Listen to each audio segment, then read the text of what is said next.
While the likes of John Cena and The Undertaker are first ballot Hall of Famers, the recent announcement of the Great Khali's induction shocked many, but he will not be the last surprise addition to the Hall of Fame. Still, despite the judging criteria being so lax, it appears there will be some who will never get in. This is Wrestling Up, and here are 11 wrestlers who will never be a part of the WWE Hall of Fame.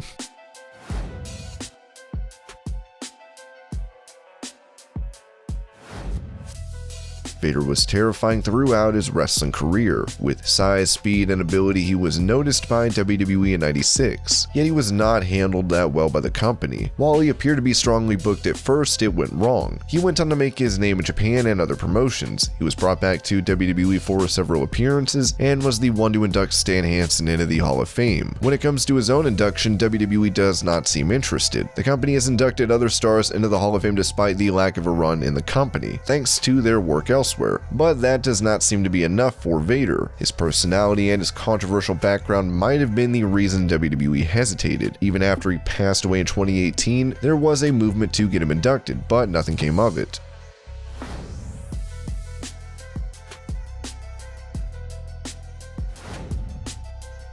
Owen Hart is one star who will probably never be a part of the WWE Hall of Fame. He was the winner of the 1994 King of the Ring, won the Intercontinental title twice, the tag titles 4 times, and held the European Championship. Unfortunately, he died at the Over the Edge pay-per-view in 1999 when his entrance was botched and he dropped from the ceiling while being lowered to the ring from a great height. While Bret Hart is the more famous of the two, Owen was much loved by wrestling fans and was seen as a star who had all the talent in the world. Wrestlers like Mark Henry and Bret Hart have made emotional public pleas for his induction. WWE for once would love to have Owen be inducted, yet Martha Hart, Owen's widow, has personal feelings about it, and she blames WWE for his passing. She won't allow Owen to be inducted. There's always been this talk, oh, we want to put Owen in the Hall of Fame. Their Hall of Fame? They don't even have a hallway of fame. It does not exist. There's nothing. It's a fake entity. There's nothing real or tangible. It's just an event they have to make money.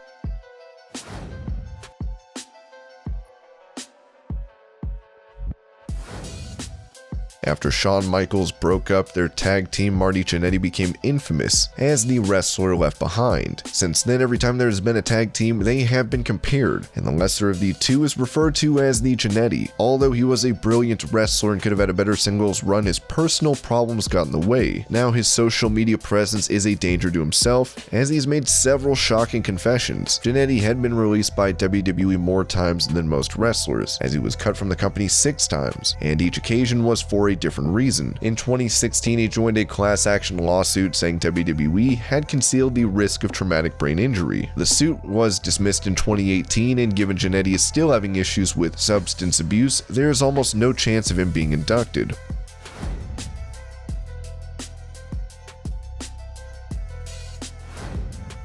Test has always been one of the wrestlers in WWE who's been underrated. In the Attitude Era, Test was a dangerous force and won some mid-card titles, but ended up released in '02 as he was badly injured, but was hired back in '06. He ended up getting released again after a violation of the wellness policy. Since that release, he has not been mentioned by WWE, and his controversial passing thanks to an accidental overdose of oxycodone made things worse. Over the next couple of years, it was found that Test had a horrible head condition thanks to concussions, with WWE avoiding the topic altogether.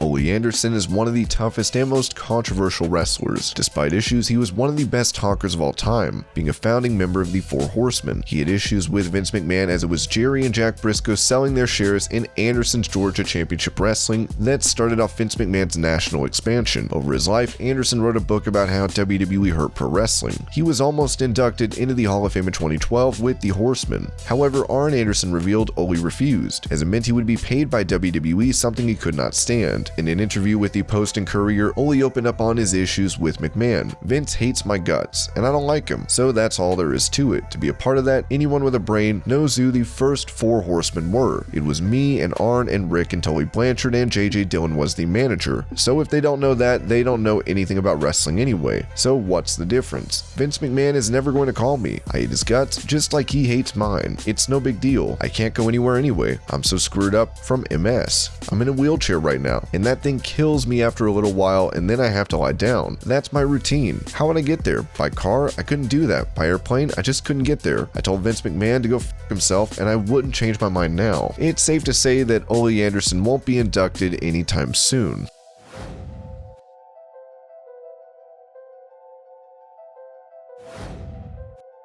Chavo Guerrero never reached the same level of success as Eddie did in the WWE. However, he was an amazing heel whenever called on and was a big part of the Cruiserweight division, and in a brilliant tag team with Eddie. He also faced Rey Mysterio and was a part of La Familia with Edge and Vicky Guerrero. Though despite being a part of WWE for over a decade, it seems unlikely he will be inducted, as he was extremely critical of the company after leaving. He even said John Cena was lazy. If he can't wrestle, then he can't wrestle, you know? Very, very few and far between do we get a Triple H or a Rey Mysterio, a Randy Orton. That doesn't happen too much anymore. You can tell who's making Cena look good. He said Cena could not wrestle and even said that he would be boycotting WWE TV if Cena ever beat Ric Flair's record 16 world title reigns. Chavo even signed on to a class action lawsuit against WWE for neurological damage. It was dismissed, but WWE and Vince McMahon may never forgive him.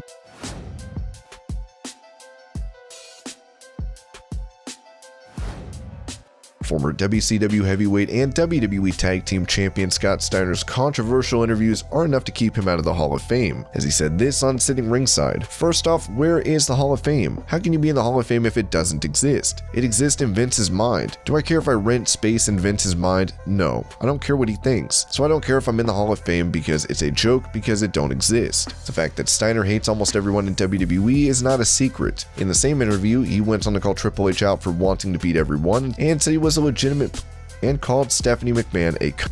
The reason that he will never be inducted is simple. He's Scott Steiner, and he will not keep quiet if he feels things are wrong.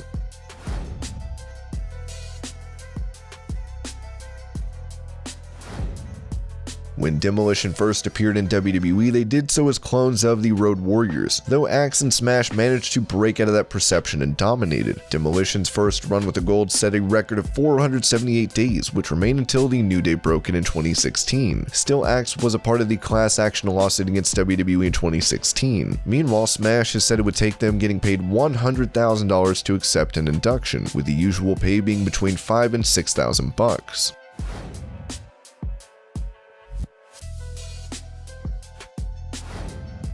With the company, Alberto Del Rio won the WWE and World Heavyweight titles in his first run. He was fired over a controversial backstage incident, but he was hired back in 2015. This time he was not treated as well. In fact, he seemed to push all the wrong buttons as he left in 2016 with his girlfriend Paige. Paige was still a part of WWE and the company did not look too fondly on their relationship. He was critical of WWE's product after he left and thrashed Vince McMahon and Triple H regularly. In his personal life, he has been facing legal issues and even appeared to say WWE was looking to hire him back recently, but that was false. Now he's gotten into further legal issues. With that, it may be safe to say he will never be inducted.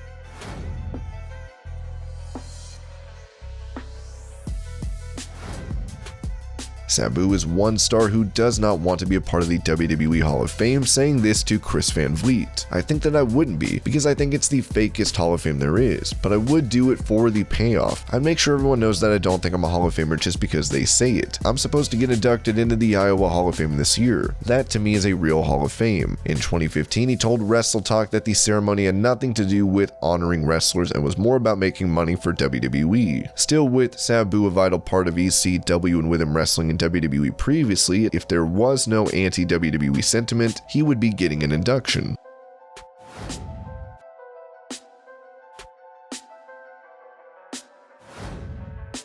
While his wrestling career would have gotten him inducted, Chris Benoit was erased from WWE history. Benoit had one of the best in-ring careers before his despicable actions. The moments where he won the World Heavyweight title at WrestleMania and shared the ring with his best friend Eddie Guerrero was emotional. In the end, WWE will not want to associate with the image of Benoit.